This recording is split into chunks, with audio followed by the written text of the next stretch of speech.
Which The is Late Show with Stephen Yes. Colbert has been canceled. I'm going to grab my phone because I don't want to misread anything, but they canceled the show due to a financial decision. However, earlier that week, just days before, Stephen called out CBS's parent company, Paramount, who kind of bent the knee to Trump and paid him a $16 million settlement over his lawsuit for the show 60 Minutes, which he claims they had edited to make Kamala Harris look good, which Paramount previously said was a lawsuit without merit. However, Paramount is currently trying to sell it to new owners and needs the Trump administration to approve the sale. Canceling due to a financial decision is interesting also because The Late Show with Stephen Colbert ranks among broadcast late night shows with an average 2.42 million average viewers, which is ahead of Jimmy Kimmel Live and The Tonight Show starring Jimmy Fallon. Trump has tweeted that he is happy that the show gets canceled and he hopes Jimmy Kimmel's is next because those are the two late night talk show hosts that often criticize Trump, and Jimmy Fallon was the only host that actually had Trump on during his first campaign. So I think it is very clear here what's going on. I think that like the whole financial decision thing, I think is very like much a blanket statement that everyone always assumes like, oh, this show isn't making enough money. But I think in this context, to me, it's very easy to read through the lines and it's like, well, we want to make this sale and it's very clear that like until these things happen, this sale won't happen.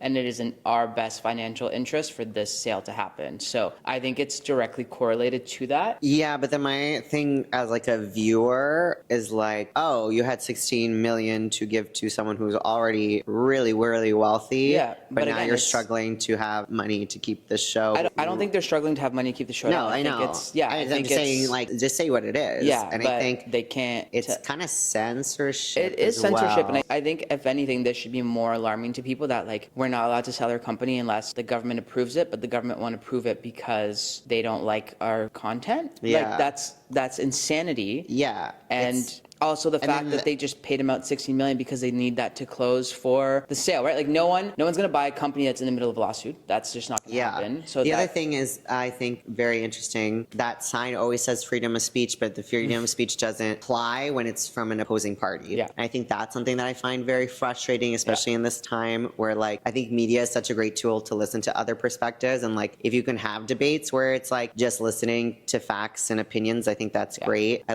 think it's like Jubi, is that the YouTube channel where like they have like different people from opposing parties like that like step on the line on this side. And I think those are super interesting because you can kind of like see like the everyday person talk about opinions and why they think a certain way.